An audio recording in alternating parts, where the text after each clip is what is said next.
Hello friends, welcome back to our channel. So today's story is, ये कहानी आपकी सोच बदल देगी। एक राजा ने अपने सैनिकों को सड़क के बीच में एक बड़ी चट्टान रखने के लिए कहा। चट्टानों को बीच सड़क में रखवाकर राजा ने अपने सैनिकों से छुपकर उस चट्टान पर नजर रखने के लिए कहा कि देखना उस चट्टान को रास्ते से कौन हटाता है। लोग उस जगह पर आते रहे और जाते रहे, लेकिन किसी ने भी उस चट्टान को रास्ते से हटाने की कोशिश नहीं की। उस चट्टान के पास से लोगों के गुजरने वालों में राजा के कुछ करीबी लोग और शहर के बड़े व्यापारी भी शामिल थे, और उनमें से कुछ लोग तो राजा को ही कोसने लगते हैं कि क्या राजा इस चट्टान को भी रास्ते से हटवा नहीं सकता।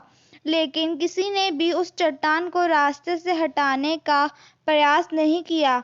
ऐसा काफी दिनों तक चलता रहा। एक दिन एक किसान अपनी सब्जियों के साथ उधर से गुजर रहा था। उसने चट्टान को रास्ते में पड़े देखा और सोचा कि सबको इस चट्टान की वजह से कितनी तकलीफ हो रही है। उसने अपनी मजबूत लाठी से उस चट्टान को एक तरफ धकेलने की कोशिश शुरू कर दी। काफी कोशिश के बाद वह उसे सड़क से हटाने में कामयाब हो गया। चट्टान रास्ते से हटने के बाद किसान अपनी सब्जियों को उठाकर जाने ही वाला था कि अचानक उसकी नजर एक पोटली पर गई, जो ठीक उसी जगह पड़ी हुई थी जहां से उसने वह चट्टान हटाए थे।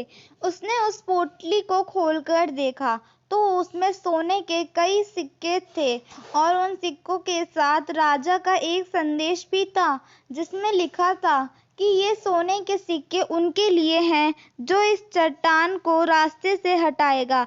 दोस्तों, बिल्कुल ठीक इसी तरह हम सबके लाइफ में भी कई परेशानियां आती हैं। कुछ लोग उन परेशानियों से बचकर निकल जाते हैं और कुछ रास्ता बदल देते हैं, और चंद लोग ठान लेते हैं उन परेशानियों का हल निकाल लेने की, और ऐसे ही लोग मुश्किलों में संभावनाएं और संभावनाओं में छिपे अवसर खोज लेते हैं। मजबूत इरादे और नेक दिल के साथ किए गए कोशिशों के परिणाम हमेशा ही अच्छे आते हैं। इसलिए जीवन के परेशानियों से घबराओ मत, बल्कि उन परेशानियों को हल करने की कोशिश करते हुए जीवन सफर में आगे बढ़ते रहो।